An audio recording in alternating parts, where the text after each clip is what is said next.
한국에서 생활할 때 꼭 알아둬야 할 두 가지가 있죠. 바로 의료, 그리고 안전입니다. 갑자기 아프면 어디로 가야 하는지, 또 위험한 상황에서는 어떻게 해야 하는지, 오늘 이 두 가지에 대해 확실하게 짚어드릴게요. 자, 첫 번째 주제입니다. 바로 한국의 의료기관 이용법인데요. 갑자기 몸이 안 좋으면 당황스럽잖아요. 어디부터 가야 할지 막막할 수 있는데 제가 그 길을 아주 명확하게 안내해 드리겠습니다. 일단 감기나 소화불량처럼 증상이 심하지 않을 때 있잖아요. 그럴 때 시작점은 바로 동네 의원입니다. 이름 그대로 우리 동네 집 근처에서 아주 쉽게 찾을 수 있는 일자 진료기관이라고 보시면 돼요. 동네 의원 말고 또 한 군데 알아두면 정말 좋은 곳이 바로 보건소입니다. 여긴 국가가 직접 운영하는 곳이라서 예방접종이나 간단한 건강검진 같은 걸 훨씬 저렴한 비용으로 받을 수 있다는 게 아주 큰 장점이죠. 그런데 만약에 동네 의원에 다녀왔는데도 차도가 없거나 좀 더 정밀한 검사가 필요하다면 어떻게 해야 할까요? 보통은 그럼 큰 병원 가야지 생각하시겠지만 한국에선 무작정 종합병원으로 찾아가면 안 됩니다. 아주 중요한 절차가 있어요. 바로 이 순서입니다. 일단 동네 의원이나 보건소에 가서 의사의 소견이 담긴 진료 의뢰서라는 걸 받아야 합니다. 이 서류가 있어야만 종합병원으로 갈 수 있는 일종의 티켓이라고 생각하시면 돼요. 이걸 가지고 가야 비로소 전문적인 검사나 치료 단계로 넘어갈 수 있는 거죠. 그리고 한국 의료 시스템의 또 다른 특징이 뭐냐면요. 바로 한의원이 있다는 겁니다. 우리가 아는 일반 병원과는 좀 다른 접근법인데요. 침이나 뜸, 한약 같은 전통적인 방식으로 몸의 균형을 찾아주는 치료를 경험해 볼 수도 있습니다. 자, 그럼 정말 위급한 응급 상황일 땐 어떻게 해야 할까요? 다른 건 다 잊어도 괜찮습니다. 근데 이 번호, 119, 이건 정말 꼭 기억하셔야 해요.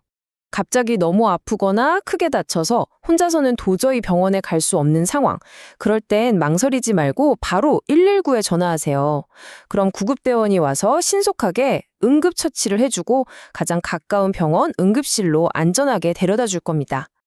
근데 이렇게 병원도 잘 되어 있고 응급 시스템도 있는데 비용이 너무 비싸면 어떡하지? 걱정되시죠? 그 걱정을 덜어주는 비밀이 바로 두 번째 주제, 한국의 건강보험 제도에 있습니다. 이 제도의 핵심은 아주 간단해요. 자기 소득에 맞춰서 매달 보험료를 내면요, 국가가 병원비의 상당 부분을 대신 내주는 겁니다. 덕분에 가벼운 감기부터 큰 수술, 약값, 심지어 아이를 낳을 때 드는 비용까지 그 부담이 확 줄어드는 거죠. 이 보험은 들고 싶으면 들고 아니면 말고 이런 선택이 아니라 의무거든요. 가입자는 크게 두 종류로 나뉘는데요. 회사에 다니는 직장 가입자가 있고요. 프리랜서나 자영업자처럼 개별적으로 가입해야 하는 지역 가입자가 있습니다. 자, 여기서 아마 많은 분들이 가장 궁금해하실 질문일 겁니다. 그렇다면 외국인도 이 건강보험에 가입할 수 있나 하는 거죠. 결론부터 말씀드리면 네, 물론입니다. 몇 가지 경우가 있는데요. 먼저 직장에 다니는 외국인이라면 자동으로 직장 가입자가 되고요.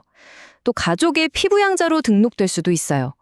만약 이 두 가지 경우에 해당하지 않는다면 한국에 6개월 이상 거주한 모든 외국인은 의무적으로 지역 가입자가 되어야 합니다. 자, 이렇게 내 건강을 지키는 시스템을 알아봤으니까 이제는 우리 모두를 지키는 사회의 안전망으로 한번 넘어가 볼까요? 세 번째 주제는 바로 안전한 생활입니다.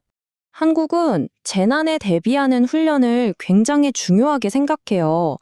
정부 주도로 매년 전국적으로 재난 대응 안전한국 훈련이라는 걸 실시할 정도니까요. 물론 학교에서도 지진이나 화재 대피 훈련 같은 건 아주 기본적으로 하고 있고요. 정부만 노력하는 게 아니라 우리도 안전에 직접 기여할 수 있는 방법이 있습니다. 길 가다가 부서진 보도블록이나 고장난 신호등 같은 위험한 걸 발견했다? 그러면 안전신문고라는 앱이나 웹사이트로 간단하게 신고만 하면 끝입니다. 사고를 미리 막는 작은 영웅이 되는 셈이죠. 그리고 안전은 특히 우리가 오랜 시간을 보내는 곳, 바로 직장에서 훨씬 더 중요해집니다. 직장에서 사고를 막는 게 대단한 일은 아니에요. 그냥 항상 내 작업 공간을 깨끗하게 정리하고 안전모나 안전화 같은 보호 장비는 반드시 착용하고, 그리고 혹시 모를 상황에 대비해서 비상구나 소화기가 어디 있는지 지금 바로 한번 확인해 두는 그런 습관이 정말 중요합니다. 그런데 말이죠.